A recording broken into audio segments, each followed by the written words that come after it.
Top quality और consistent performance के लिए सिर्फ सिल्वर पंप। टॉप क्वालिटी और कंसिस्टेंट परफॉर्मेंस के लिए सिर्फ सिल्वर पंप, नाम याद रखना। स्थानिक स्वराज्य संस्थांच्या निवडणूक प्रक्रियेला या ठिकाणी सुरुवात झालेली पाहायला मिळते आहे। रत्नागिरी जिल्हाधिकारी यांच्या आदेशानंतर ग्रामपंचायत आरक्षण सोडत या ठिकाणी निघणार आहे। 22 एप्रिलला जिल्ह्यातील ग्रामपंचायतीसाठी आरक्षण सोडत जी आहे ती दुपारी 11 वाजता निघणार आहे। त्या संदर्भातील आदेश जे आहेत ते निघालेले पाहायला मिळत आहेत। त्यामुळे अनेकांच्या ज्या आशा आहेत सरपंच पदाच्या त्या या ठिकाणी पल्लवित झालेल्या पाहायला मिळत आहेत।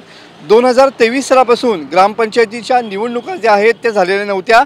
2025 ते 2030 या सालापर्यंतच्या कालावधीत गठीत होणाऱ्या ग्रामपंचायत सरपंचांची आरक्षण सोडत या ठिकाणी निघणार आहे।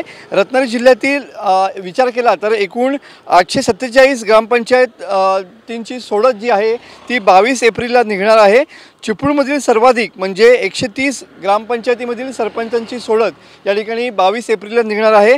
त्याखालोखाल संगमेश्वर तालुक्यातील 127, खेड तालुक्यातील 114, दापोली तालुक्यातील 106, राजापूर तालुक्यातील 101, रत्नागिरी तालुक्यातील 94, गुहागर तालुक्यातील 66, लांजा तालुक्यातील 60 तर मंडणगड तालुक्यातील 49 ग्रामपंचायतीच्या सरपंच पदासाठीची आरक्षण सोडत या ठिकाणी निघणार आहे। त्यामुळे एकंदरीत जर बघितलं तर स्थानिक स्वराज्य संस्था निवडणुकीमधील ग्रामपंचायतीच्या निवडणुका आता आरक्षण सोडत या ठिकाणी जाहीर झाल्यामुळे अनेकांच्या आशा ज्या आहेत निवडणुकीच्या त्या या ठिकाणी पल्लवित झालेल्या पाहायला मिळत आहेत।